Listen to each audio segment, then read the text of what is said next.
As part of my ambition to improve my game as well as my interest in chess, here's another game that I played about a week ago.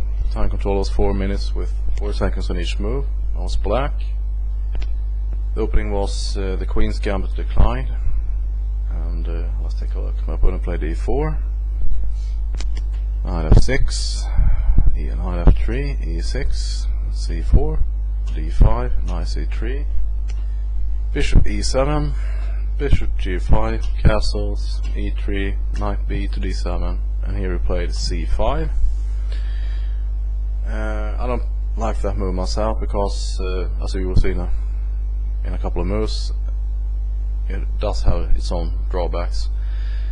b6, I mean, I've tried all kinds of moves. I've tried b6, but after b6, I can play c6, and then this knight over here has to move, and b6 just a terrible move. I mean, it's just plain bad. So I played c6, preparing at some point perhaps b6, bishop d3, and here I played. And actually, there's a little story behind the next move. The first time I actually played the move e5, I had no idea that it was actually part of opening theory. Besides e5, black can also play h6, for example. But I played e5, and I had no idea that it was a well-known move, because, I mean, first of all, when you look at the move e5, it makes perfect sense, because white either has to take, or, I mean, we'll play like he did, knight takes e5, but if it takes with the pawn, then, I mean, these two guys over here, the pawn on e5 and c5 would both be targets of the, for example, like, let's say, knight to e8. Then if bishop trades, and if the bishops were ever traded off, then of course the pawn on c5 as well as e5. In any case, black wins back the pawn. So e5 makes a lot of sense, because there really is no way to hold on to that pawn, because obviously if he does not take and makes just a move like castles, then after e4, white simply loses a piece for a pawn. So e5 makes a lot of sense, so that's the reason I played it. And here he took with the knight. I believe that the correct opening move would have been bishop takes f6, bishop takes, d takes, and now bishop e7, and again white will lose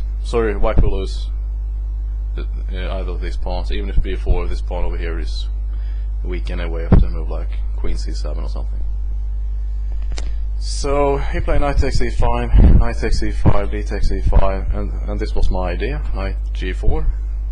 And okay, he's not actually forced to take the bishop. He can also play like bishop f4, but then of course this pawn on c5 will fall anyway. So he played bishop takes, queen takes, b4, just protecting, and I'll simply win back the pawn. Queen takes c5, queen c2. And obviously protecting this knight over here, and it's also threatening to take over here with check. So I play f5 to stop that. h3. Okay, if we go back, I play queen takes, but of course I can also play.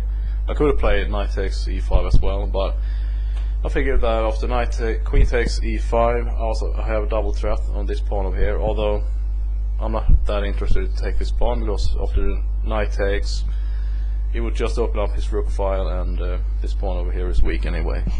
But I'm also threatening the knight over here. So he played queen c2 and f5, h3, knight f6, and here he castle, and here I play knight e4. I think we can already see that black has a better game than white, because he has nothing going on my king side, while I have potential moves like knight, rook f6, and rook h6, rook g6, and my queen is also on this diagonal as well.